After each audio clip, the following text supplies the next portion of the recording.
Alright guys, so the struggle is super real today. I don't have a selfie stick, so I have a box underneath of my laptop, underneath of my wallet. Just so we can be where we need to be today. But we're here and we're going to do this video. I promised you guys a video on ways that you can boost your credit score while you're working on your credit disputes. And I have come to deliver. I am here and I have come through. Yes! So, today we are going to discuss different steps. 1, 2, 3... 4, kind of 5 different steps that you can use to help improve your credit. If you didn't know already, I posted a video, I believe last Wednesday, called Credit Repair at Home. You can use that video to teach you about the disputes and what you should dispute. This video is going to focus on the things that you can do in the meantime while you're in the dispute status to help improve your score, and just things that you can utilize, period. First thing is that you want to keep, and yes, it is common sense, you want to keep your credit card payments current. You don't have to do anything special with that. If your minimum payment is $25, pay it on or before the date. Preferably before the date, because if you pay it on and something happens like your computer crashes or their system is down, they're only going to want to hear your excuses, but so much. Just think about it, okay? Any other debts that you have, such as car payments, student loans, you want to keep them in deferment if you're not paying them. You have your car payments, you want to pay those on time. You want to pay your credit card payments on time. Any personal loans, payday loans, basically anything that's reporting on your credit report, you want to maintain and keep that up on time. All right? The next thing that you want to do is that if you do have credit card payments, remember, pay them on time, but you also want to keep the credit limit below 30%. I usually honestly tell people, keep it below half and then keep it below 30, because some people, they are constantly hovering in the danger zone, and the danger zone is right kissing the credit limit. So we'll use easy math. If your credit limit is $1,000, you want to keep your balance at or below $300. That is going to help improve your score.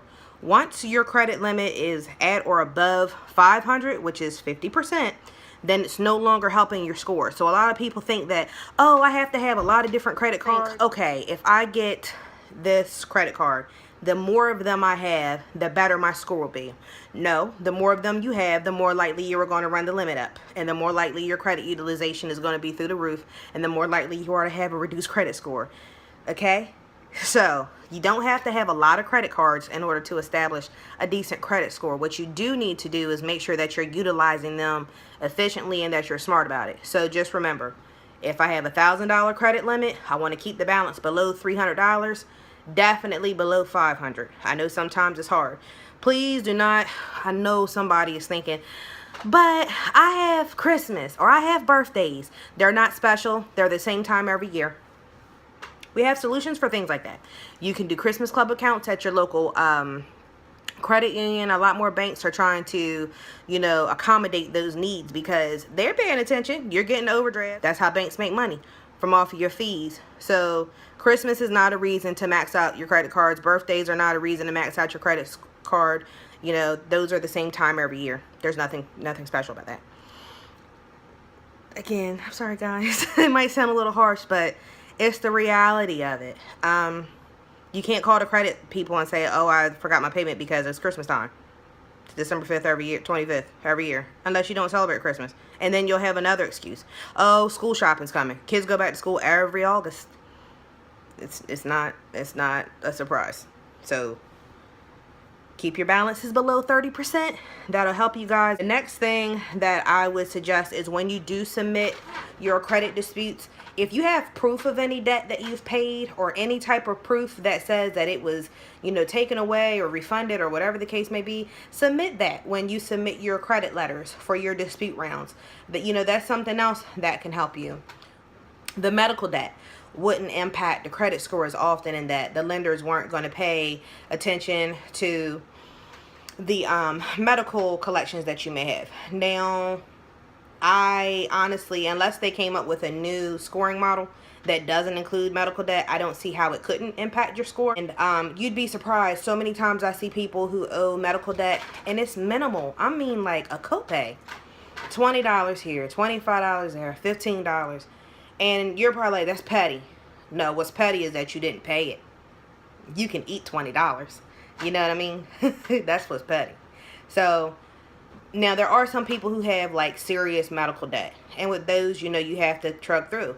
You know, if you had insurance and you feel like that they didn't include it, you want to read the fine print in your insurance to see if you can submit the information, and then it can be billed that way. But those are options that you have. The last thing that is a new thing that they're doing right now is with judgments. So July, so this month, sometime, I think TransUnion or somebody is starting around like July 13th. What they're going to be doing is that they came out with a rule. I don't want to call it a law because I don't know if it's a law, but basically what it says is that if you can't verify the judgment that's submitted on a consumer's report, then it has to be deleted. And originally my understanding was that they had to verify 3 of 4 things, which would be your name, your birth date, your social, and your address.